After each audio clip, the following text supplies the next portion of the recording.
Yep, it's good. Okay. Thank you. Still want to hear a joke? That was the first half of my joke, right? For the second half, my uncle asks, Jaime, what do you call it when you have two deers without any eyes? Does anyone know? I still have no idea.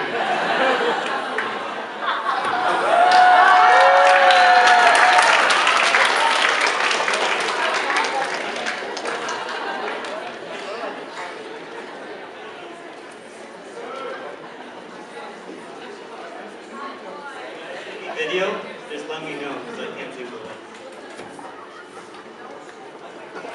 You guys, there we go, we got it.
So, while in Brandeis, we have very questionable food, right?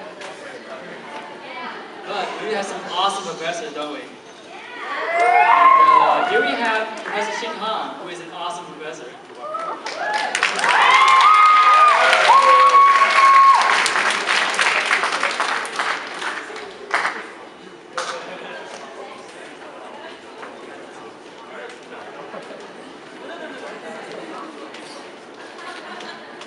Professor Han!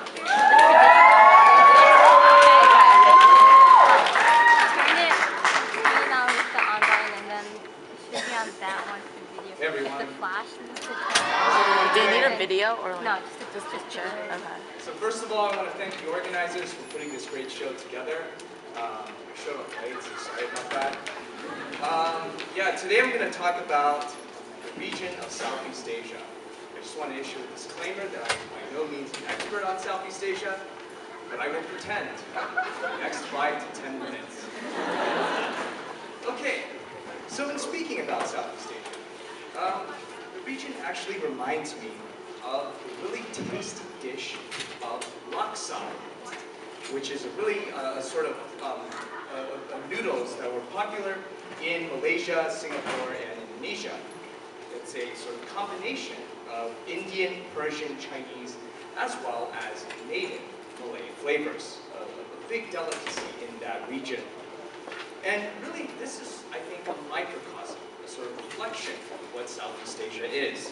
A mixture of peoples and cultures, a region that is really open to the outside world.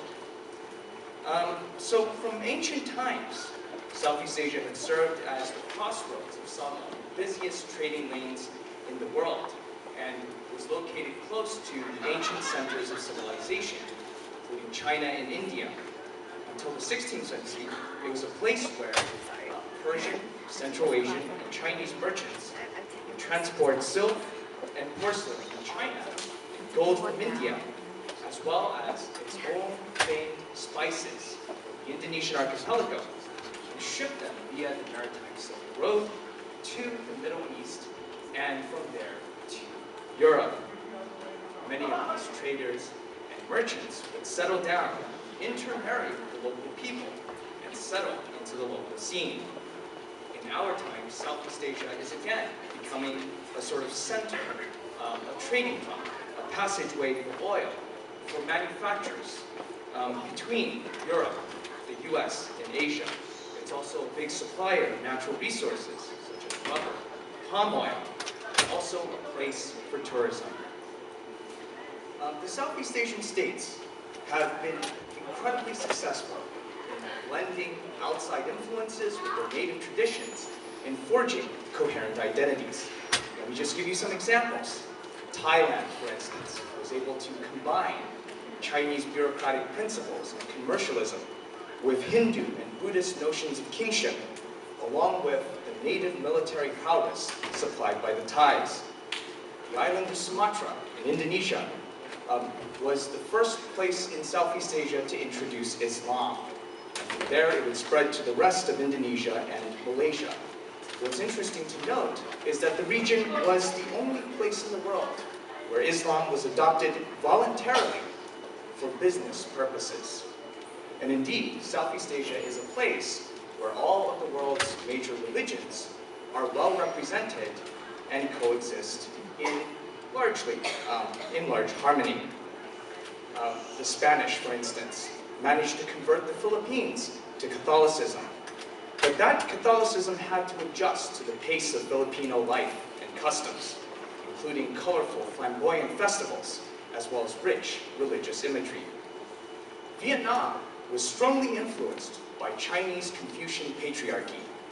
But it too, that Confucian patriarchy, had to adapt to the strong position of native Vietnamese women. So for instance, Vietnamese law codes, women could inherit property. Of course, not all this blending and toleration and openness and the mix of cultures was entirely harmonious. In Southeast Asian history, there were dark and bloody moments. Big powers, from Imperial China to the Dutch, the British, and yes, even the US of our days, would intervene in the region to serve their own geopolitical interests. There were very nasty disputes among the Southeast Asian states and with outside players. Red, uninhabited islands sitting on top of very wealthy resources, such as oil in the South China Sea. But the biggest threat, I think, to Southeast Asia and its coherence are the member states themselves.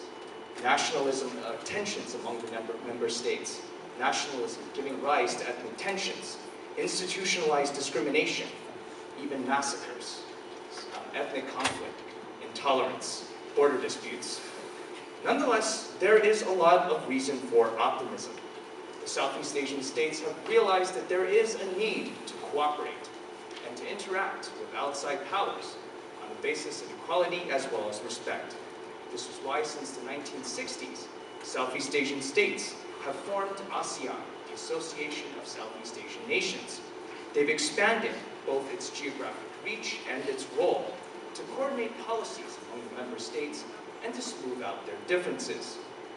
Through this means, Southeast Asia would be in a better position to interact and balance a rising China and India, as well as the US bent on maintaining its dominant position in the Pacific.